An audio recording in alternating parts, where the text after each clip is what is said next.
Good afternoon. I'm Angela D. Joseph, and I am the president and founder of Women of Color Roar Media.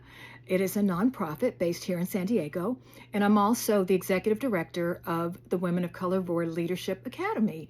And I'm going to take a moment to tell you a little bit about my background. First of all, thank you. I'm honored to talk to the Honor Society, and I want to thank Kaylin Wang for inviting me. So, my family is from Trinidad in the West Indies. My father was born on the island of Grenada. My mother was born on the island of Trinidad. And they met in Trinidad and got married, had three sons, and decided they wanted their children to have a better life. So they came to the United States, and I was born in the USA. However, my brothers were very far academically from the US system. My brother went to Harvard University when he was 16 years old. My brother Richard went to Dartmouth when he was 15 years old, and he ended up becoming a Rhodes Scholar. My youngest brother went to an HBCU. He went to Lincoln University. By the time I came along, my family had broken up. America, had its pressures. And so when I was growing up, I gravitated towards the arts, and I wanted to be a writer. And so my first job, I was actually hired to work at a national magazine, Essence Magazine in New York City, which was a very big deal at the time. And I was going to college, checked out of school, moved to New York City as a young person, and worked at Essence Magazine. I later went on and had a career. I came back to Los Angeles, worked in television, in radio, newspapers. Then I got a chance to go to film school. And so I ended up, working on film, making my own films, and then later on got involved in making television commercials. So fast forward to today, I went on a trip to Washington, D.C., to the Rayburn Building, which is where the Congress people have their offices.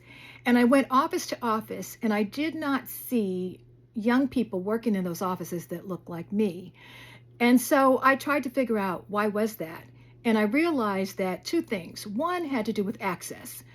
Being able to know somebody that can get you in, having your parents that are connected, and the other is resources. Who can afford to support you in Washington, D.C. while you work as an intern or you have a low paying job? People who have means. So when I came back to San Diego, I decided to start Women of Color Roar so that I could give young women that look like me the opportunity to have access, the connections, and the resources. And that's how I started it. Now, one of the things I was asked to talk about were obstacles along the way. One of the biggest obstacles that I found in my pursuit of my career was racism. And racism sometimes is blatant. I've been told to my face that I was a Black girl and no, you can't do this, and you have to wait, or you have to go after. The other thing, sometimes it's subtle and you don't know why you're not getting the job or why somebody is getting paid on the job more money than you. And I found out in my career, people who were doing less work, were less qualified, were making more money than me. And so racism played a part in that. The other thing is the access part. In show business, it's all about who you know, not who knows you. So if you're not connected, if you're not connected to one of the dynasty families, if your parents are not wealthy and connected, it's harder for you to start from scratch. So starting and being an outsider is the thing that I find. Those were the two areas that were the challenges to me. But now I'm going to tell you my tips. First of all, the thing that you have to understand, and somebody told me this early on, every no is closer to a yes. Never take no. So if you send a letter and you write and you ask them, could you have a job or could you come be an intern, and they say no, write them again. Call them on the phone. Drop by their office. Don't take no for an answer. So my first job that I got at Essence Magazine, I wrote, and it took 6 months, but I got a job and they moved me to New York City as a young woman to work at a magazine. My very first writing job, I was working as a temp in at CBS Television in the promo department, and I went to the person over the department and I said, I want to write, I'm a writer. And he said, bring in some of your writing. And I did. And he gave me an assignment and I got to start writing promos for television.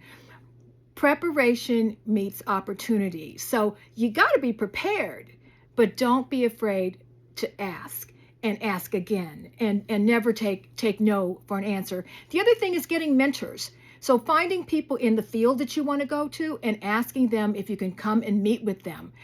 Write to them, go on LinkedIn, find their profile, write and say, hey, can I have an opportunity to talk to you? Could you have 10, 15 minutes that I could talk to you?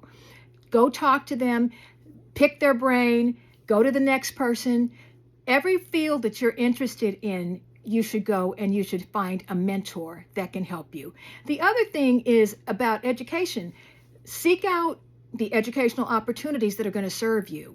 If you have a family that can just pay for everything you want to do and go to school, fine. But if you're going to end up strapped with a lot of student debt, think about strategically what you need to take and look for companies that have tuition reimbursement. Get a job working there, and then you can get a free ride. When I wanted to go to film school, I was working as at a temp agency, and a company offered me a job. It wasn't a job necessarily that I wanted as a career, but they had tuition reimbursement, and they paid my way to go to film school.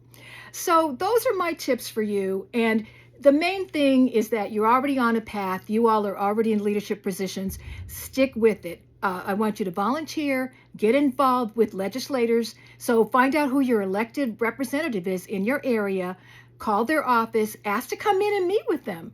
What are you interested in? Go down to City Hall and speak on an issue. If it's the environment, if it's guns, if it's food, immigration, whatever the issues are you care about, go down to sit and talk about it.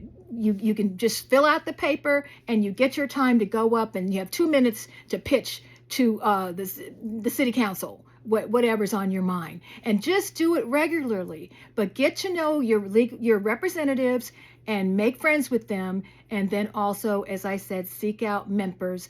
Be brave. You deserve everything. There's nothing off limits. Whatever it is you feel you want to do, you can do it. All right. I'm Angela D. Joseph. My email is angeladjoseph@gmail.com. If you have a question for me, send it my way. Bye-bye.